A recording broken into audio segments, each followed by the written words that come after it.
What's up, fam? This is your Professor Karima Lotus with another edition of BBI Talks. According to an article published by the Chicago Tribune entitled Race, the Crack Epidemic, and the Effect on Today's Opioid Crisis, quote, unlike the heroin addicts creating today's opioid epidemic, which has had a disproportionate impact on white suburbanites and rural areas, Black crack addicts were dispensable to many politicians. They belonged in jail. Many may not be familiar with the crack era and the subsequent war on drugs. However, we in the Black community are still experiencing the impact of what this wave of drugs has done in destroying our communities, our families, and our ability to build generational wealth. Today, we are featuring the founder of Black-owned business and program from GANGSTAS to Growers, Sister Abiodun Henderson. On this platform of Black business owners, we discuss issues that matter to us. And so once again, I am your Professor Karima Lotus, and this is BBI Talks. We gotta bring businesses back. My business is black. My business is black as the universe. I know why they mad, they gotta react, cause we're universal influencers. I can supply you the man, get what I need out the land. The earth is the kingdom of God. Glad that I know where I am. We gotta bring businesses back. My business is black. My business is black as the universe. I know why they mad, they gotta react, cause we're universal influencers. I can supply you the man. I can supply you the man. Get what I need out the land. Glad that I know where I am. Sister Abiodun Henderson. How you doing, Queen? I'm well. How are you? I can hear you.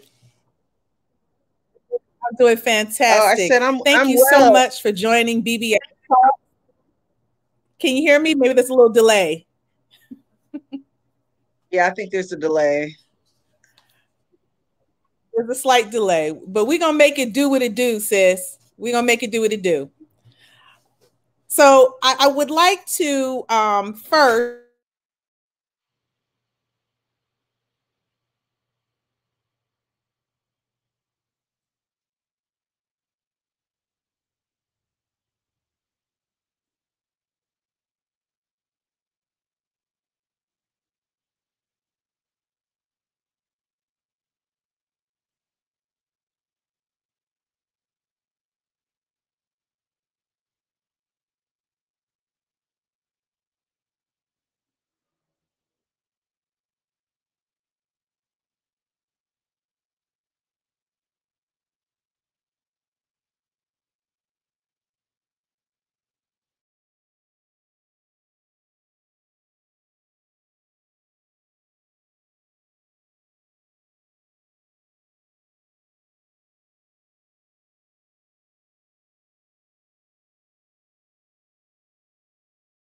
all right, here we go. Are we back? Am I clear now? Yes, you're clear, okay. And I'm unfrozen. Awesome. Okay. Right. Hey there. How are you, Kate? Beautiful. Mm-hmm. Oh, this is the new show. This is my son who's going to go back and finish his reading work. This is real life, y'all. Yes, it is. I told him, I said, a part of this pandemic is understanding that we're going to have internet woes. We're going to have the family at home. We're going to have all kind of stuff going on. So we're just going to keep it moving. So if you wouldn't mind, please letting everybody know, introduce yourself again and talk about your various organizations and the incredible work, sis, that you've been doing. Yeah, so I'm the founder and executive director of GANGSTAS to Growers and the Come Up Project. The Come Up Project featuring GANGSTAS to Growers. We run a training program for formerly incarcerated 17 to 24-year-olds where they learn how to grow food. They start their day with yoga. 4 days a week. We have Tai Chi. We do political education, financial literacy, nutritional cooking, boxing, writing, Black history, financial literacy, anything that you could think of. We have Black folks that are teaching workshops to these young people in order to empower them mentally and physically. And we also have a developing cooperative called Sweet Soul, where we make this dope sauce with lavender, turmeric, and dark muscovado sugar.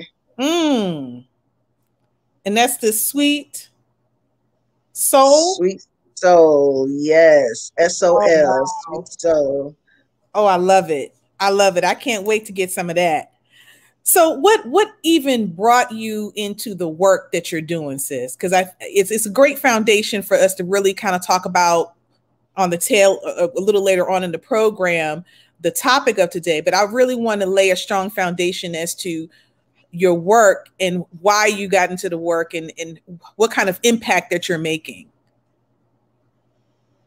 Well, I'll say this, I got to give honor to my ancestors from West Africa, where Liberia, Sierra Leone is from, come from the Kru tribe, KRU, known to be historically the hardest to enslave. My mother, who's from Liberia, she was a social worker. Right before she died, she started a school. My daddy was a former Black Panther back in the day when he was young, a rank and file member. So, that gave me a pretty strong foundation that I realized later on. But yeah, 2011, the Occupy movement started. I was a brother from New York, started Occupy the Hood, and Malik Rasan, and he was like, food first and start programs in your community. And I was like, okay, sounds like the Panthers to me. And starting in 2012, we started doing community gardening. We had a makeshift program run out of my house where the youth would the babies would just come through, have a safe space, and then started a camp that lasted for 3 years, the Westview Empowerment Camp. I ran the community garden, the Westview Community Garden here in Atlanta for 5 years in a row. And in 2016, it was like, while I'm running the garden and I'm part of the community organization, I'm hearing folks ask for more police presence and all these things. And I'm like, that's not the answer. We need economic empowerment, because I'm talking to these youth, I'm going into the backyard where they got, 20 pairs of sneakers that they just copped, you know what I'm saying? Right. Hitting licks out there, doing whatever they could to survive and feed their families, and being entrapped in this whole system of materialism and greed as well. I was just like, oh, we got to get money in their pockets. I was also, my day job was working in fine dining, and I ended up working with Unite Here, Local 23, the union up in the airport, where we helped folks get their proper pay in the kitchen. Folks didn't even know they were supposed to be making $1 more, and then being around the folks that talk about the fight for 15, as $15 being the minimum wage. I was like, all right, so we need folks to make $15 an hour. We need at least, because $15 an hour ain't nothing either, honestly.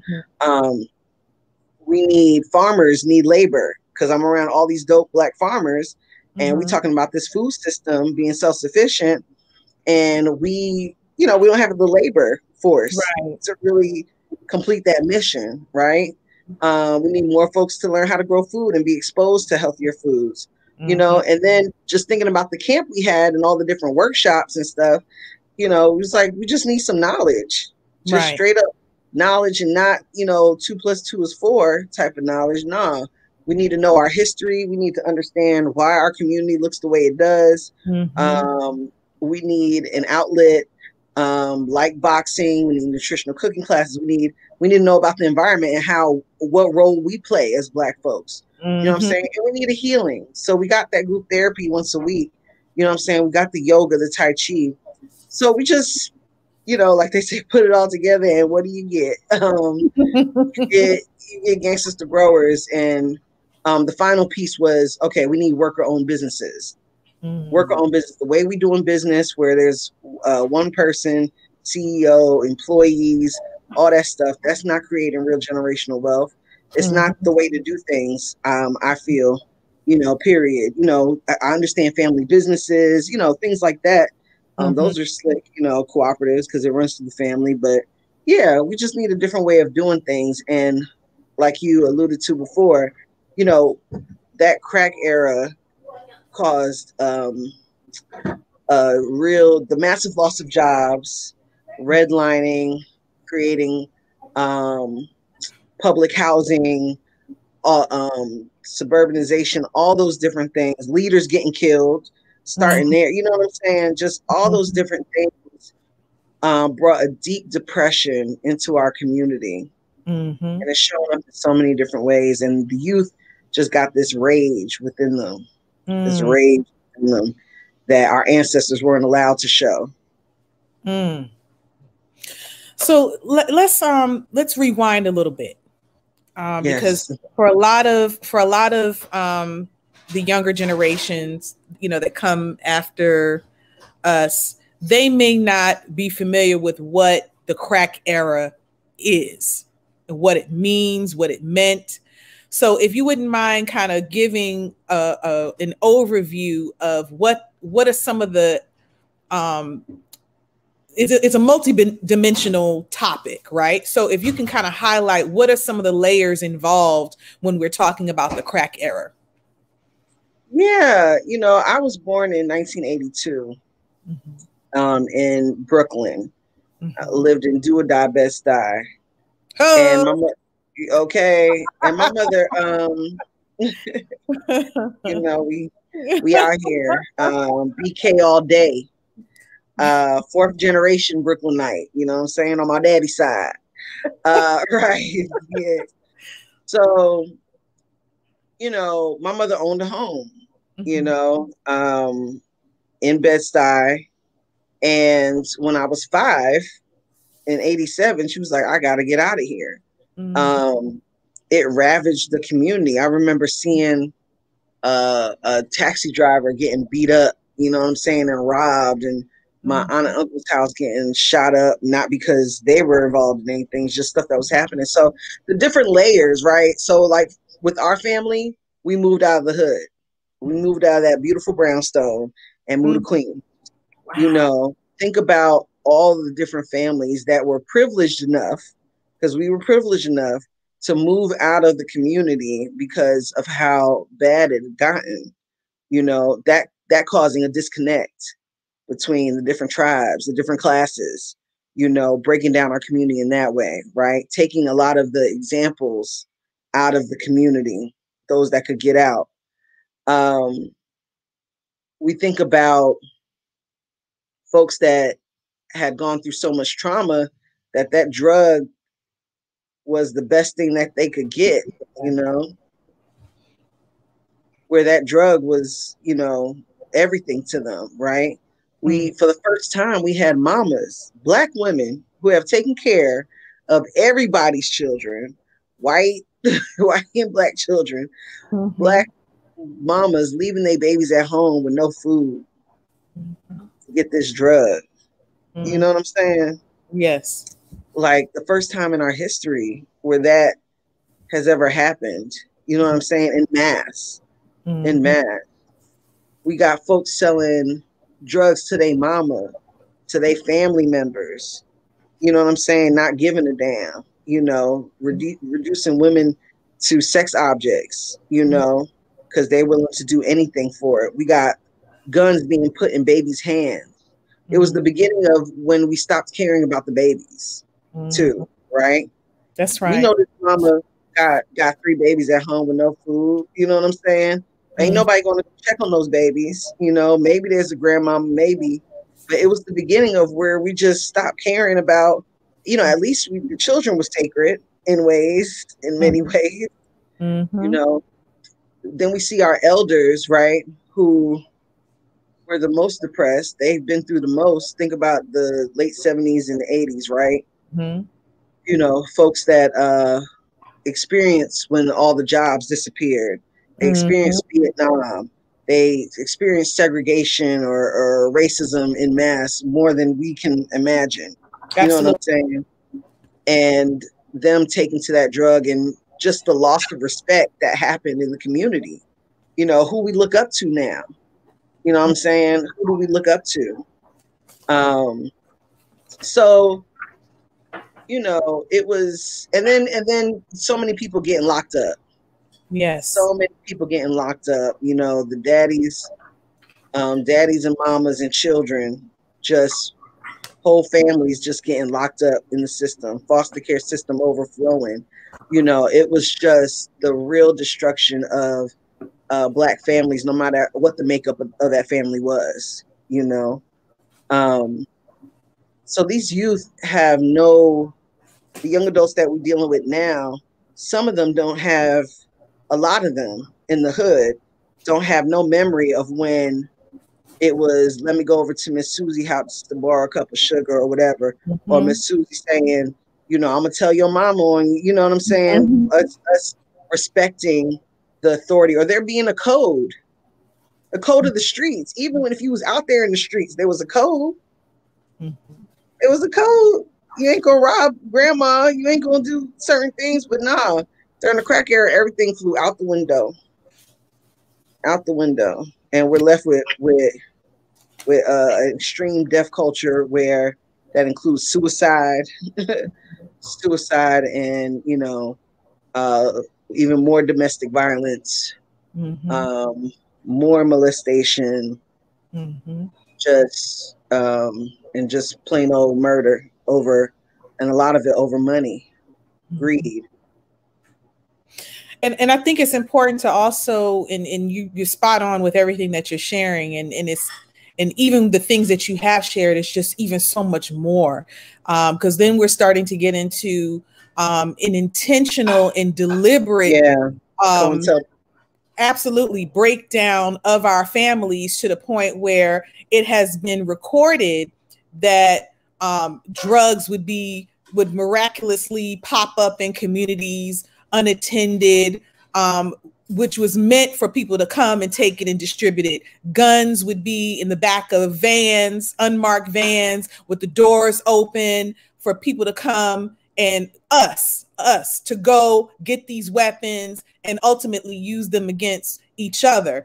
And then also I want to read something as well, because in addition to what we saw in the streets, there was legislation that was also inflicting additional harm on top of the harm that we were already experiencing. So in 1986, Congress passed what was called the Anti-Drug Abuse Act, establishing for the first time mandatory minimum sentences, which kind of gets to what you were talking about with the mass incarceration of predominantly our men, but not exclusively.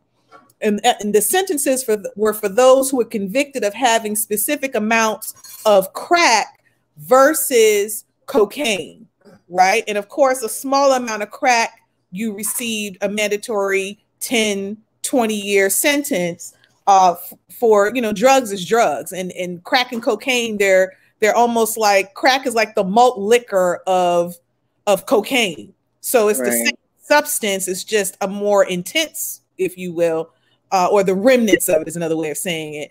But they're still narcotics, they're still drugs. And so as a result, Blacks who were able to afford the crack, of course it was cheaper, received a greater amount of time behind bars than our Caucasian counterparts, who may have had greater access to cocaine that was considered to be that more affluent drug, right? Yes. And so I just wanted to share that. In addition to context, that there's legislation. Even more context. This. So if you wouldn't mind continuing, sis. Yeah, it's 50 different reasons, right? So, you know, and really, I was just like mentioning the effects of all that, you know. I'm sorry, my son. Did you finish your assignment? Your reading assignment? Yeah, you can have the seaweed chips that are over there. All right. and then have some water and do your work. Have some water and do your work. So I'm right now. I'm in the church. That's why the Wi-Fi is kind of. I'm in the church where we make our hot sauce as well. So the youth are out there getting interviewed and making hot sauce and bottling hot sauce. My son is here. We're just it's a whole big thing, family fair going on right now. Awesome. Out here in Oakland City, Southwest Atlanta. But yeah, Reagan. Reagan coming through and getting rid of mental health facilities and, the Iran-Contra war where they were flying using military planes to fly in cocaine to pay for the war that was happening in Colombia.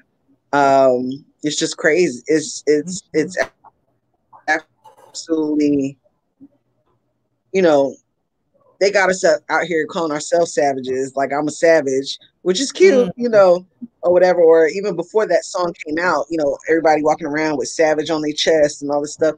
But we got to understand who the real savages are. Folks that will plot because of greed, straight up greed and thirst for power, will plot on a group of people. They're addicted to making money off of us.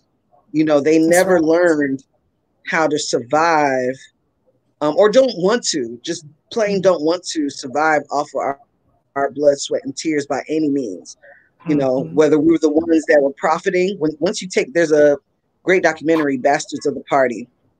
It's Bastards of the Party, a brother who's a blood, who during the after Rodney King, was one of the folks that was helping with the truce and trying to bring Bloods and Crips together and just, all the different things. He did a documentary that really broke down from how gangs started and that drug war. And he was like, yeah, you see that empty building over here? That used to be the GM factory. You know what I'm saying? My uncle and my daddy used to work there. Then they closed it down. We would be working in there right now under them. But instead, we working together to sell these drugs. We were working together to sell these drugs to make this money. And then who profited once they made that money? What were we buying? What were we buying? We was buying what? Gucci, whatever it is, stuff that we didn't make, cars that we didn't make. But so whether we're rich or poor, they gonna get their money, because we as Black folks don't make anything except for culture and music. But yeah, it's just the legislation, like you said, the disinvestment in our communities, this whole, even this nonprofit industrial complex, charity driven models, you know what I'm saying, that we got going on, that takes a group of people that built a country, that were so industrious that right after slavery, with the help of others, built universities and colleges and had their own businesses and owned so much land, farmers, welders, construction, folks in construction.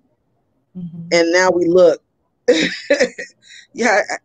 the different things that reduced us to where we're at right now, and and as I said before, the crack era was the nail in the coffin. You touched on so many things, boy, sis. I mean, you teaching. The last thing that you mentioned about the nonprofit industrial complex, that struck a chord with me. I really want you to delve into that deeper. I have my own understanding of what that means, having worked with nonprofits for 11 years now. But if you can share with me what you have gotten from your experience. Yeah, what I'm seeing that's happening is, have somebody else do it, please.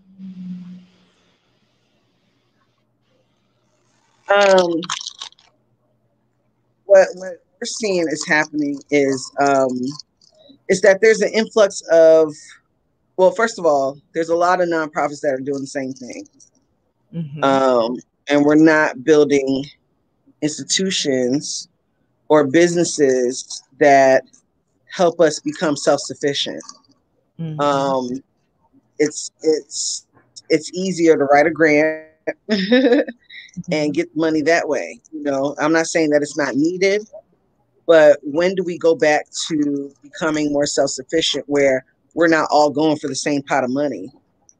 You know, yeah, there's unlimited money out here. Yeah, these folks are washing their money. And another part is that we're getting this money. We're getting this money from folks that, out of this hand, they're making money off the prison system, and then in this hand, they're given to projects like ours that are trying to keep people out the prison system. This hand, they have oil companies that they invest in. In this hand, they're given to organizations that deal with environmental issues. Like, it's all part of a game. You know what I'm saying? I work with this group called the Mama Fund that was created, the Metro Atlanta Mutual Aid Fund, that was created during the pandemic. I'm sorry, y'all. Keep opening it, so. It's all right. Yeah. We, during this pandemic, and where we won't take money, Google wanted to give us some money. We was like, no. Amazon wanted to give us some money to redistribute. What we do is we had a rapid response grant or fund where people just came to us, filled out a very simple application, and folks were asking from anything from $50 to $1,000 to pay some bills, to keep them afloat, and we were able to give over 1,000 people money like that. You know what I'm saying? And with the end game being that we're creating a system of mutual aid where whether it's bartering, time banking, developing cooperatives together, where we then engage the recipients or the participants in the fund, engage them in a way where now they're empowered to create a system where we just depend on each other. It doesn't have to be an exchange of money anymore. You need a ride over here. I need somebody to take care of my kids for an hour. Let's go. Right. I'll give you a couple of rides. You take care of my kids for an hour. So. But the part is that we as a collective are very strict on who we get money from. We don't want no parts of Amazon where you're, and I can't front. I do still buy stuff off of Amazon. You know what I'm saying? I'm trying as we build other systems. But, the way they treat their employees, employees were dying during the pandemic. So many things different happening, So anyway, that nonprofit industrial complex is something where I think it keeps us from getting self-sufficient. We get dependent, we get dependent on taking this money, and we're not using it to build businesses that everyone benefits off of. I agree with you 1,000%. One of the things that when I consult with nonprofits, the first thing that I talk about is social entrepreneurship, creating products or services that will allow you to fund your programming. Because the other thing is, which I think you kind of alluded to as well, is that a lot of these funders have their favorites. So they already know, even though it's supposed to be fair and all that kind of stuff, the reality of it is that they already have relationships with certain people and they know who they're going to award. And so I've seen that happen time and time again. And unfortunately, the types of organizations that they end up giving the big funding to are organizations that don't even provide those services. That's the thing that really me. So what they do is they turn around and they find, grassroots organizations that are doing most of the work. And then they give them pennies on the dollar to what they actually receive from these funders to run the same level of programming. So you can't tell me that you'll ask a Georgia Power for $500 million over 5 years, right? and then you take $250,000 that you give to a grassroots organization and say, here, run this program at this level with the following deliverables. That's crazy. But unfortunately, it happens. It happens. I'm sorry for interrupting. No, please. I mean, it's real. I mean, we just told a group, we kind of set a guideline to folks. You know what I'm saying? Like we're not jumping in hoops for $10,000. We have yet to have gotten a $250,000 grant. You know what I'm saying? And the kind of work that we do, you would think that our organization has had, you know, whatever it is. No, we have used food stamps to buy breakfast items, fruit and stuff for the youth. My food stamps. You know, we rely on some folks that are just like, no, I don't want no money to teach this writing class.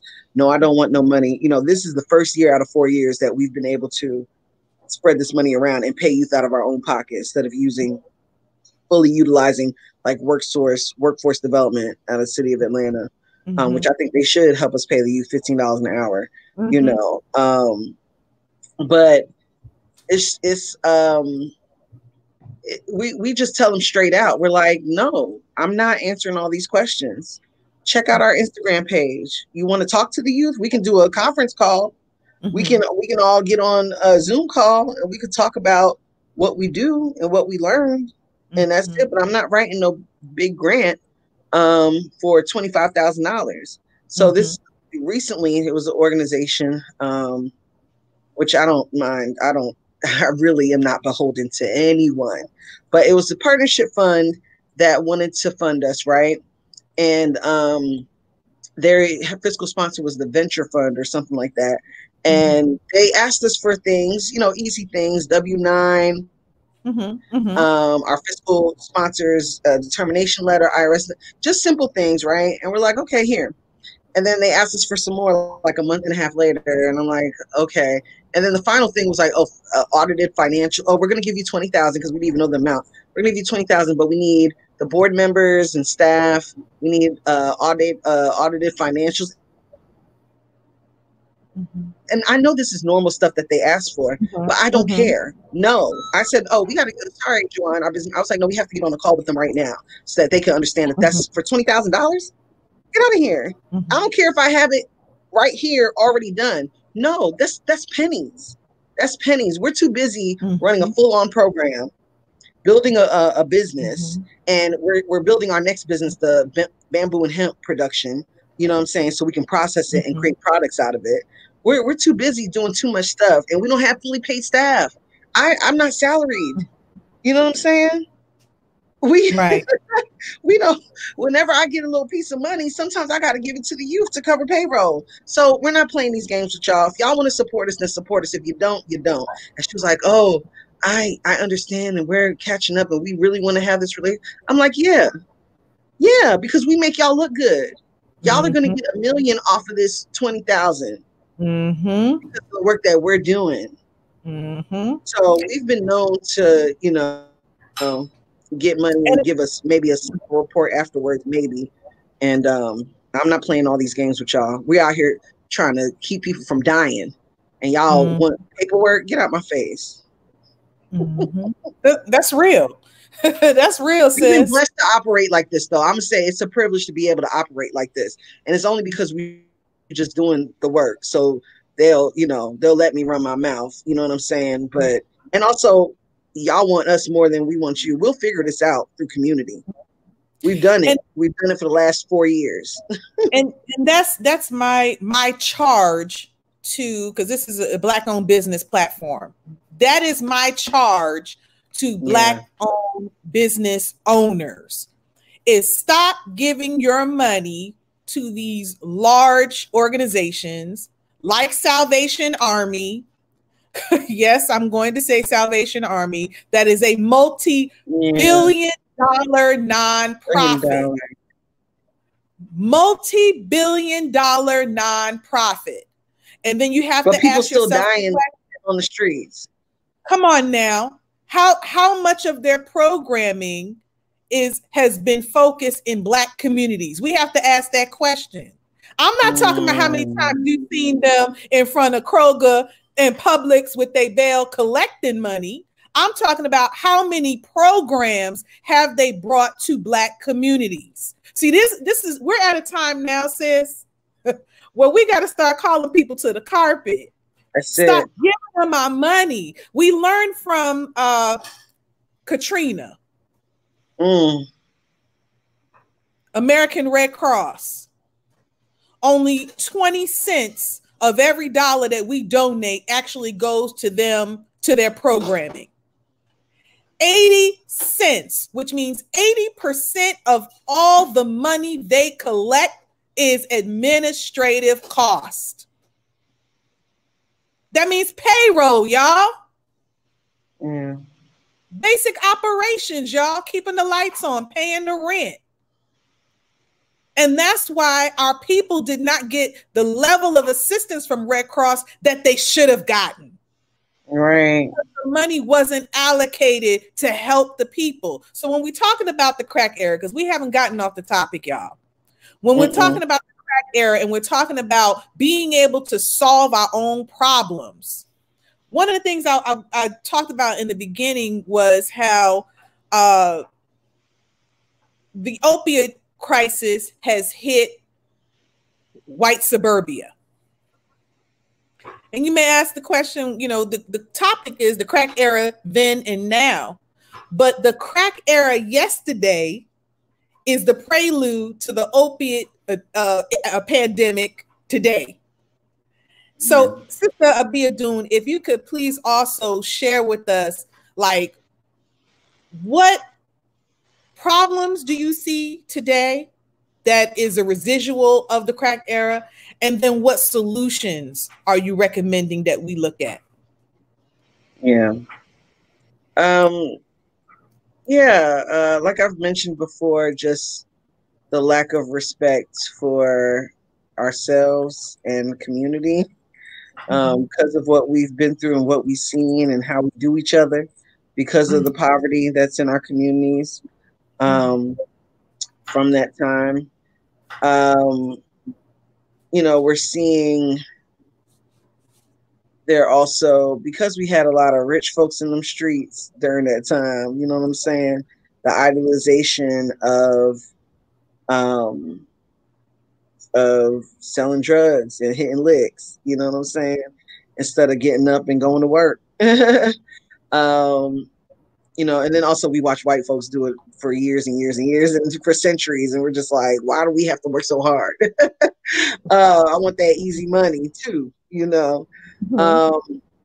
But yeah, just we're seeing our communities that were ravaged, you know, a massive loss of businesses, just Black owned businesses, period. You know, we still see in a lot of towns where I think they were in Mississippi, there's a new show or something called Bell something on the OWN network. And they talk about this one street that used to be, and I see it in Brooklyn too, you know, all these places used to be Black owned businesses, you know, during that time, those businesses dried up. You know, it's just a lot of residual effects, and we're seeing now the youth, when the young adults and just folks, period, on these pills and on this lean, because of the depression and the trauma that folks have experienced, you know, even down to the way we eat, you know, women having to work more, which is fine, you know, because I like working, but you know, down to we don't even have this teacher from Douglas. She was from Belize, African sister from Belize, right? Born and raised in Belize, and she was like, yeah, the students at this high school at Douglas, they have arthritis, they have problems with their joints, they have whatever. We're not eating safe. We don't have greens with our meals. We're not even getting the nutrition that we used to get. Children with arthritis. We don't even think about that.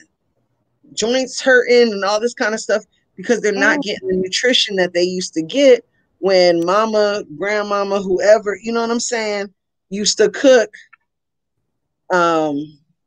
daily, weekly, whatever it was, you would have a vegetable. You'd have some green beans or have some collard greens or some turnip greens or some mustard greens. You would get more nutrition. We're not even getting the same amount of nutrition, and that stuff started petering out during the crack era. I mean, down to the food that we eat, and it's really you see it in every aspect of our lives. But the solutions, right? The solutions for those of us that are blessed and privileged to know better and to be able to do better, we got to search out Black farmers that are out here. I'll talk about the big ideas and then something very simple that we could do. But the big ideas, you know, search out your Black farmers. You know what I'm saying? Especially if you're here in Atlanta, Georgia. But it's a movement everywhere. You know what I'm saying? Everywhere Black folks are getting back to the land. Urban farming is a real thing. Community gardens is a real thing. You know, search them out and buy some stuff from them. Buy some greens, buy whatever you can, and try to divest from the grocery store. It's very hard. I haven't completely done it, and we got gardens everywhere. So I ain't coming from, you know, this mountaintop telling you how to do it because it's hard. We are programmed to go to the grocery store, but you know, support Black businesses. There's WeBuyBlack.com where you can buy our hot sauce. We Buy Black. You can get toilet tissue. You can get detergent, toothbrush, toothpaste, whatever you can. I go up the street to Lotus because I'm blessed to live in Atlanta. Black-owned health food store up here in the West End, and Black-owned business in the West End, and I bought some toothpaste from there. You know what I'm saying? Like that was made by a Black person. So we need to just start divesting, you know, and investing in Black businesses. Another solution, programs. Search out programs if you are able to. Hey. Okay. Search out programs. Sorry, that was one of the youth from the program. Search out programs, grassroots programs that are out here doing the work. And if you're able to, volunteer time. Volunteer some time, get to know them, and see what you can do, whether it's an hour a month or once a year. Just interact with them. If you're able to give some money, $5 a month, do that. You know what I'm saying? If you're other solutions, can we pause there for one moment? So if you wouldn't mind giving information about your nonprofit, your program, because if we're going to talk about giving, we need to talk about you first. So, so you know, and I know you may, you know, hesitate to talk about yourself first, but I really want to make sure that people know how to donate and how to give to what you're doing, sis. Yeah, so you can go to our Instagram, Gangstas with an AS, Malachi Asar. Henderson Johnson. Yes, that's your name, Malachi Asar Henderson. What do you need? I'm sorry. I was just gonna say they want X. Right now, she's talking to her family affair, y'all. Okay, sorry. Our dope folks from House of June, they just want a photo real quick. But yeah, we have connect to our Gangstas. Okay, Gangstas with an AS to Growers on Instagram and Facebook. There's a GoFundMe in the link in the bio and in the about page. Gangstas to Growers Youth Program. You can check out our GoFundMe. That's and excuse me, GANGSTASTOGROWERS.com. GANGSTASTOGROWERS.com, hit donate, it'll go straight to the GoFundMe.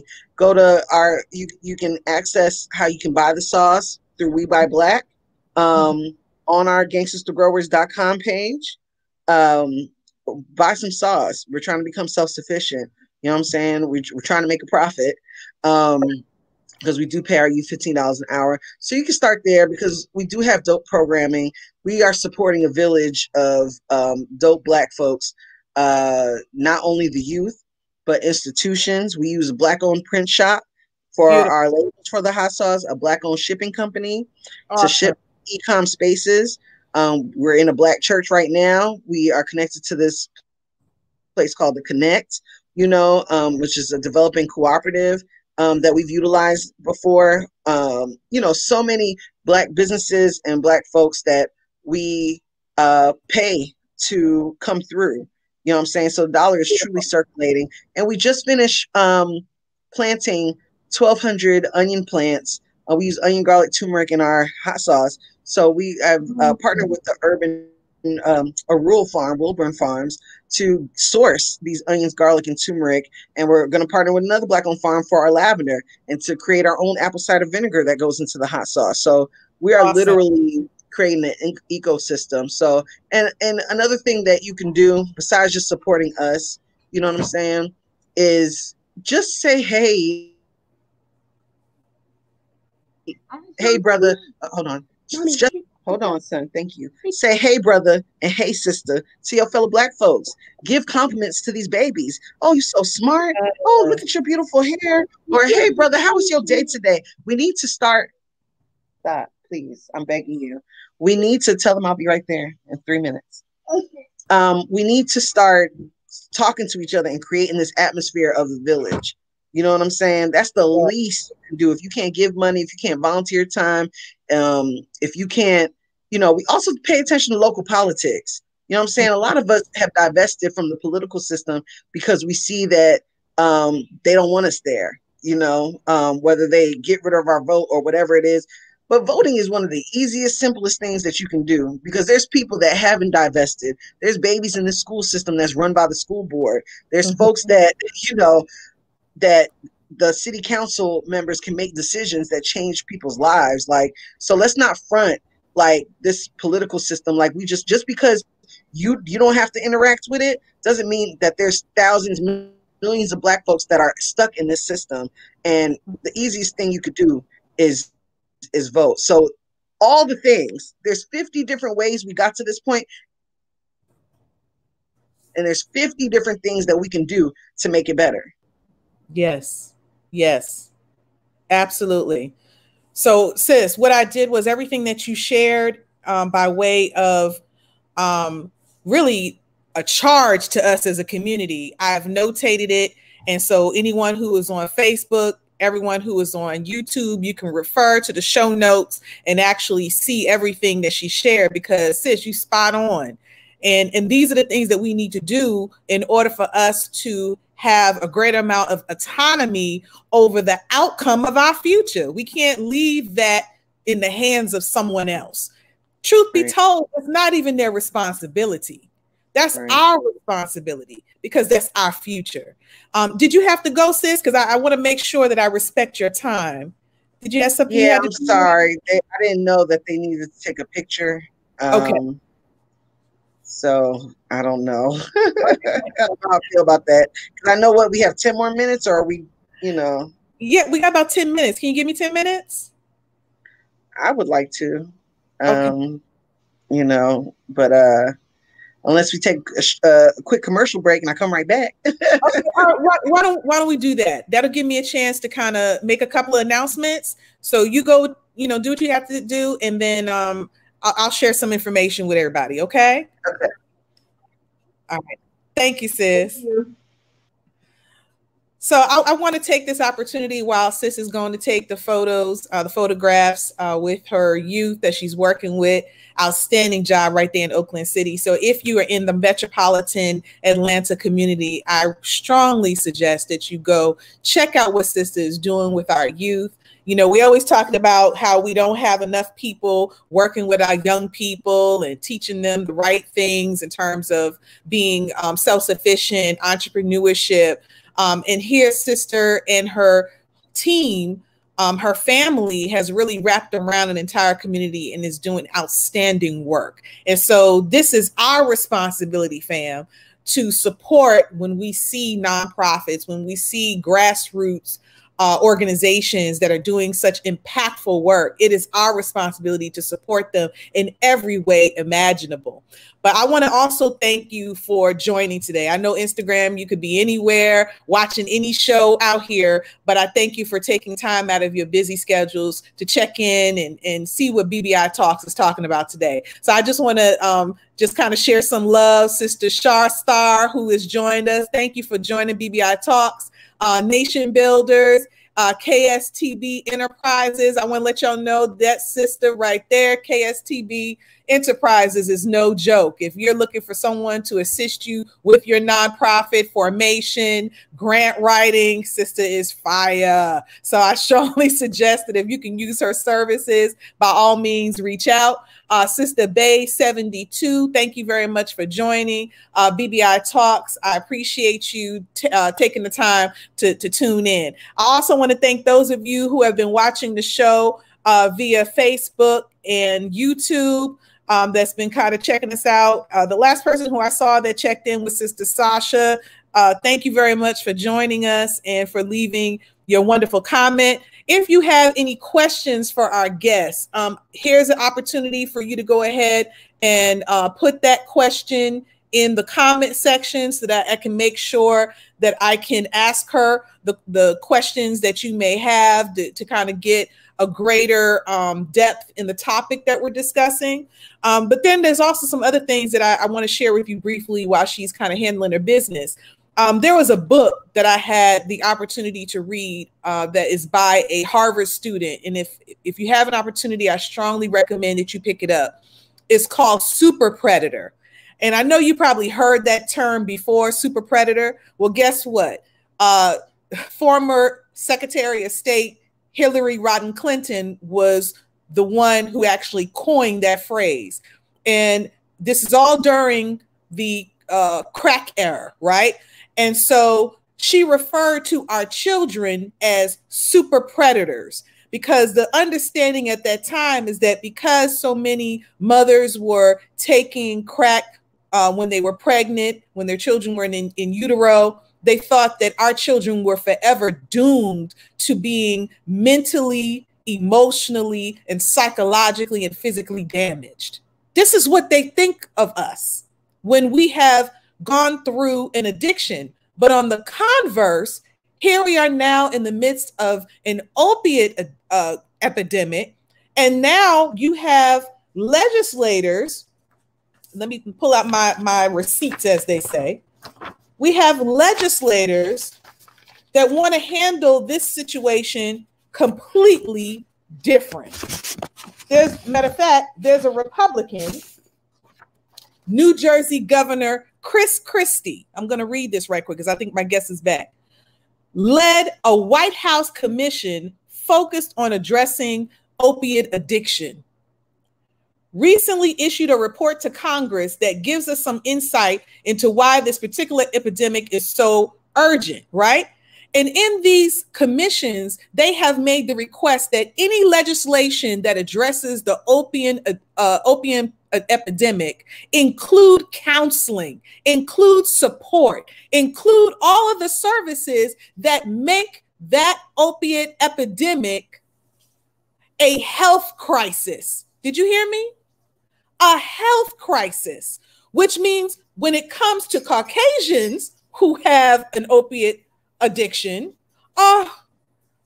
they need therapy, they need counseling, they need rehabilitation. But when it was our children and our mothers and our fathers who were on drugs, oh, you're crack addicts, you need to be incarcerated. So here we see this duality of how something so serious, which is a health crisis for all of us, and how it's being handled now versus how it was handled then. I see my guest is back. I just wanted to take that time. How you doing, Sister Abiodun? She's back.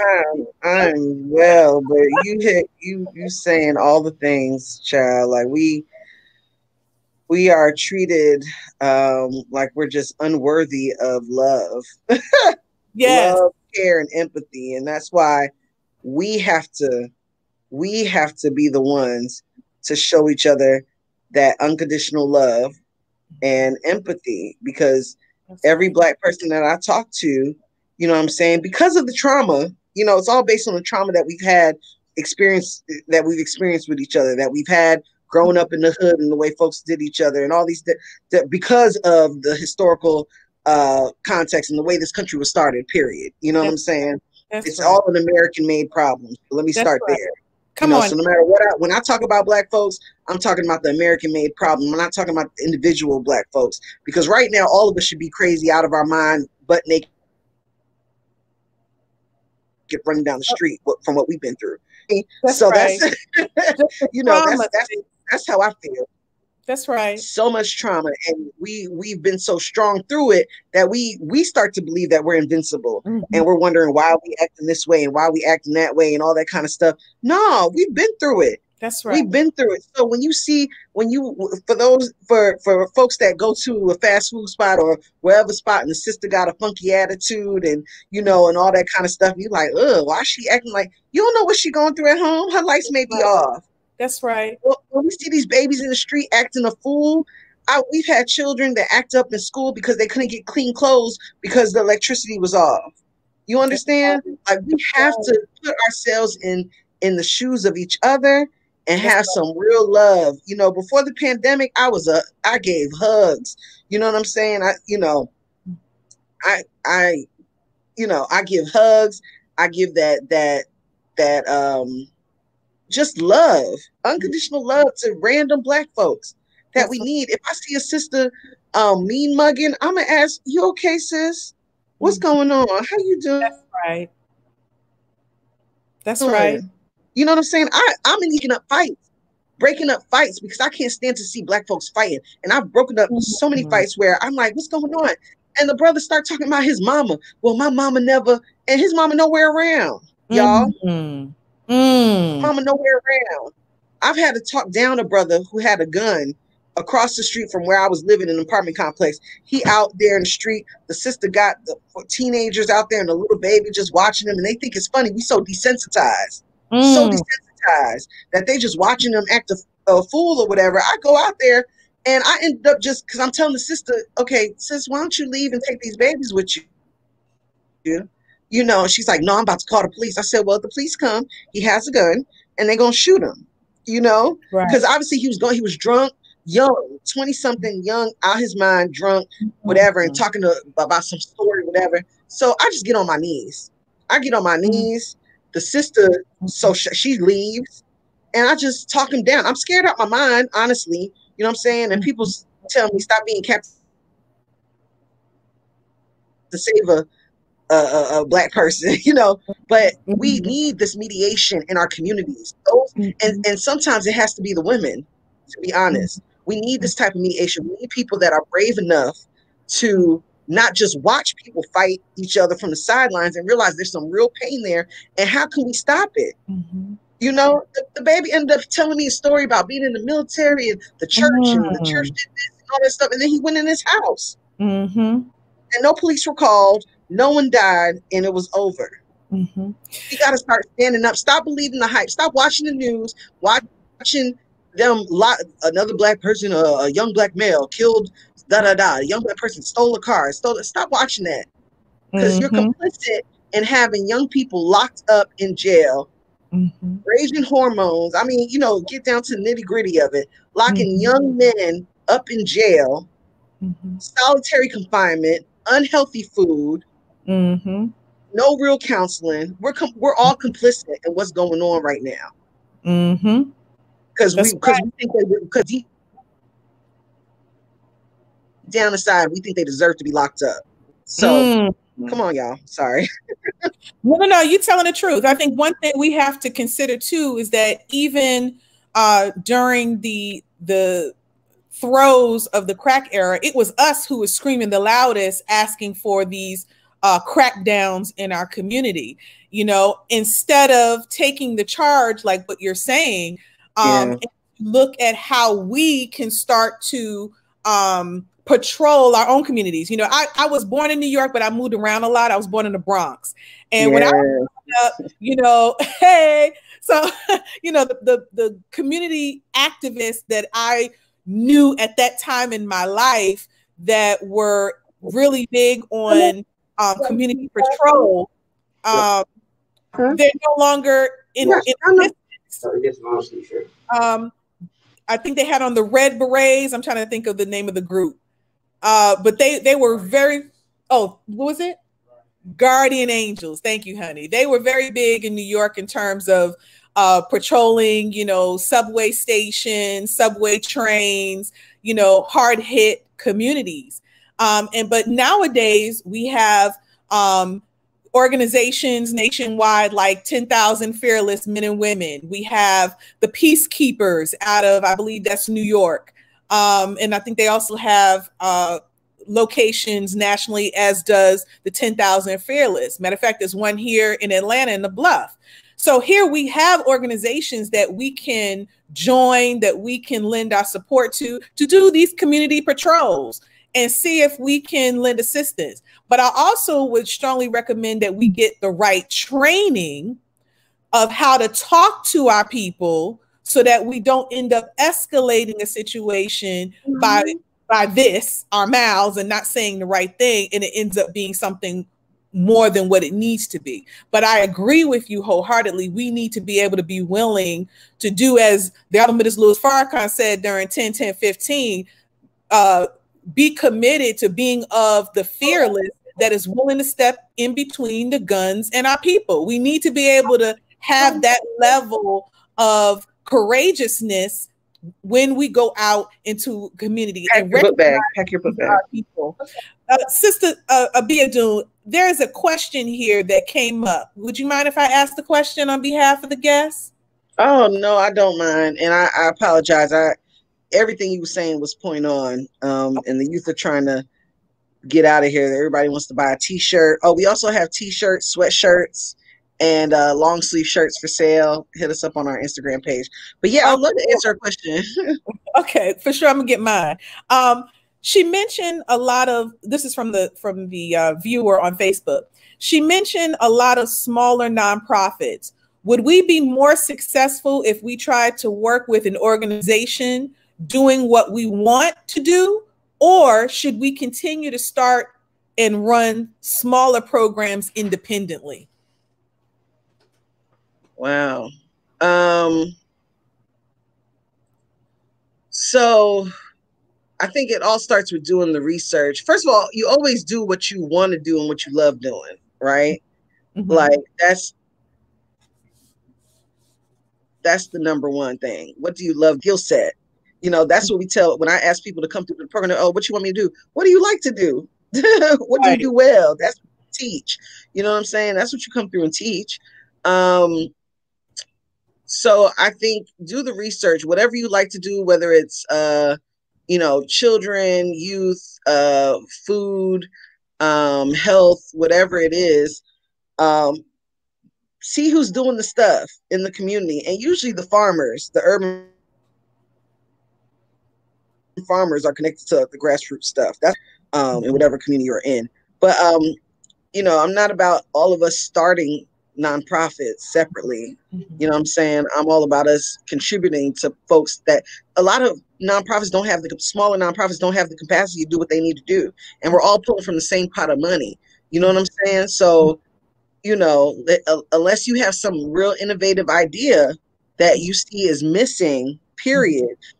Even working with another organization that has a similar program in another state and saying, hey, how can I bring that program here? Because I see that you're making change. Good point. You're making change over there. How can we expand what you're doing over here? Mm-hmm. If it relates to whatever region you're in, So I don't, the question is, for me, I'm like, you talking about working in a big nonprofit and doing what you want to do? Because there's also folks in these foundations that are trying to do some straight up reparations work, that they specifically go to these big foundations and get control of pots of money and give it to the grassroots programs. So folks are working in all different ways. And like I said, it's 50 different ways to liberation. It ain't just them young people pulling up their pants. You know what I'm saying? That ain't gonna cut it. That's not gonna free us. So yeah, find what you're good at. If you got a college degree, you able to get a job at these big foundations or a big nonprofit, and you see you're able to shift some things in that organization, do that. Do that then. You know? Awesome. I want to take the opportunity to thank our proud sponsors, 9thandmaxwell.com. It is a Black-owned vegan nail brand. So I want to thank Sister for being one of our sponsors of BBI Talks. That's 9thandmaxwell.com. You can order your nail polish today. And I also want to thank, speaking of reparations, I want to thank our other sponsor, the National Reparations Institute. And guess what, y'all? The National Reparations Declaration is out. It is published. We always talk about, oh, we want reparations. Well, this particular declaration is going to illustrate what reparations should look like. And guess what? They crunched all the numbers. This is the first time I've ever seen an organization actually crunch the numbers of how much we should be looking at in reparations. So please check that out. You can order your copy today at nationalreparationsinstitute.org. And as a matter of fact, the brother who is the founder of the National Reparations Institute will be coming back next week. And so please look for that information as well. We're going to really delve into what reparations can and should look like when we're talking about local government and state government. We need to talk about that, y'all. So that way we don't leave this exclusively at the hands of lawmakers to decide what reparations should be to us. And so please check that out. Make sure you get your copy. And I just wanted to make sure that I did my sponsor, sis. I got to show them love because without them, there is no BBI Talks. They help us stay on the air and help us stay current. And I also want to thank Channel 17 in South Haven, Mississippi, and Memphis, Tennessee for airing BBI Talks. It's on New Woman, New Nation show. I want to thank y'all for tuning in, and thank you for, allowing us the opportunity to be able to have these conversations that we don't really get to have often. And so here we have Black-owned businesses that we're featuring. And oftentimes, I'm sure in your work, Sister Abiodun, people don't ask you these kinds of questions. They typically probably ask you questions related to your book, to your work, how you got started, how you get funding. And that's cool too. We talk about that too. But there are other issues that relate to the work that you do that are just as important. And they actually help to shape and mold the impact in the things that you do in the community. So sis, without further ado, do you have any last comments or statements or things that you want to share? And please include how people can get in contact with you. You can hit us up on our Instagram and Facebook page, and GANGSTAS2GROWERS.com. Gangstas with an AS, Gangstas, TO Growers.com. I just want to mention, being in Atlanta, a few dope organizations that are doing the work. Awesome. There's the Black Sustainability Network. It's a worldwide community of Black folks that are focused on environmental issues, self-sufficiency, farming, intentional communities, all the things, and also fulfilling the UN directive to create environmental sustainability all over the world, right? So people that are professionals, contractors that are able to. So Black Sustainability Network. Then there's the National Black Food Justice Alliance, National Black Food Justice Alliance. And this summer we were part of the Black Land Reparations Summer Campaign, where they've cultivated white folks to give away 10% of their wealth and to give long-term donations to Black land bases. And we were able to get 55,000 from that, and 20,000 went straight to the land. And yesterday, the young people planted the bamboo on that land that we helped get cleared. What was that one more time? Reparations what? Reparations Summer Campaign. It's going to come back around this summer. Awesome. That is awesome. And that's through the Black Land and Liberation Group out of the National Black Food Justice Alliance, right? And which you could join if you know any Black farmers or Black landowners or whatever, you know, come join up, you know. We are. There's right, hey, yes, please. There's SAFON, Southern African American Farmers Organic Network. A lot of our tribe members. I'm sorry, I'm typing this out. Southern African SAFON, Southern African American Farmers Organic Network. Farmers Organic Network. Got it. They're providing resources to Black farmers. A lot of our friends work for the organization, our family, I should say, work for the organizations, and we rock with the farmers that are in that organization. We get turmeric. We got 25 pounds of turmeric that we got from High Hog Farms. You know, check out High Hog Farms. Check out Semente Farms. You know, they have a CSA program where you can order food from them. There's Wayne Swanson Family Farms. If you eat meat, they got meat. There's you know, folks want to rewind this back. There's Grow Where You Are. There's Truly Living Well. That set up at farmers market, you know, where you can get food from. A few other organizations, Southerners on New Ground. They do a lot of political education and a lot of I don't know how they have the patience to do it, but they're at those city council meetings advocating for Black folks all the time. I've been to a few of them and it felt like I was in the Twilight Zone talking to these city council members, but they're out there, you know, getting the jail closed, you know what I'm saying, which Keisha Bottoms may be rolling that back and may give that jail to Fulton County, but they've been able to get a lot of people out of that jail, repeal, you know, people aren't, it's up to the cop, but you know, you don't have to get arrested for marijuana if you have less than an ounce. They've been getting laws changed. Okay. What does the acronym mean? So Southerners on New Ground. Song. There's Women on the Rise. Women on the Rise that does the same work.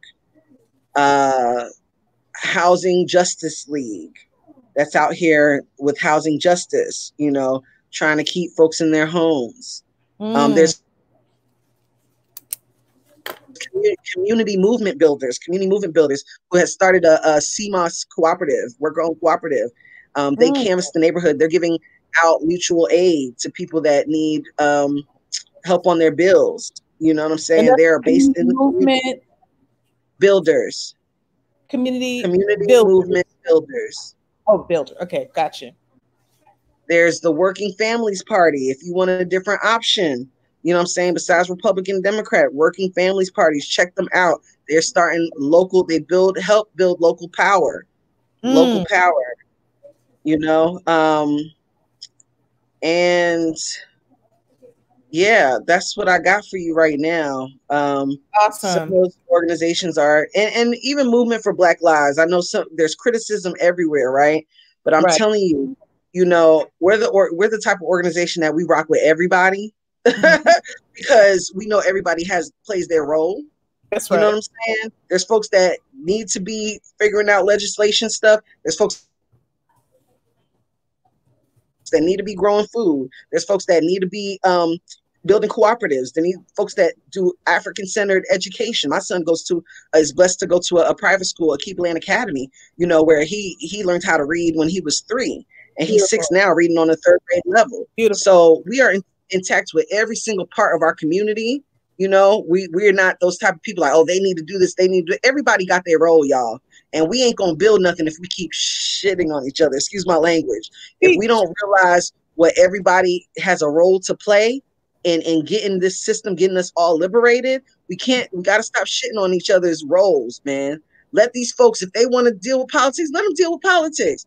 That's you know what I'm saying? If folks just want to deal with vegan food, if that's all they doing, let them do the vegan food. If you eating meat, let them eat meat, but let them buy it from a Black-owned farm where they know where they eating from. You know what I'm saying? So let's just stop playing these games. We aren't the enemies to each other. It's the system.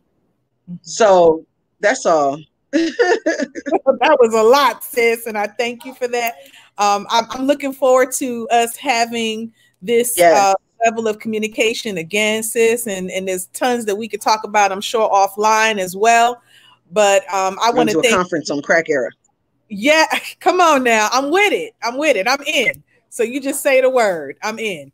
I just want to thank you again, Sister Abiodun Henderson, GANGSTAS to Growers, just for being on the show, sharing your light, sharing your experiences, your ideas, your thoughts, and all of this wonderful information. I really sincerely appreciate it, sis, just for taking that time out of your day. I thank your family for allowing us this time with you, because I know when you're on air and you giving interviews, that means there's time that you're not with your babies and your man and all that other good stuff, right?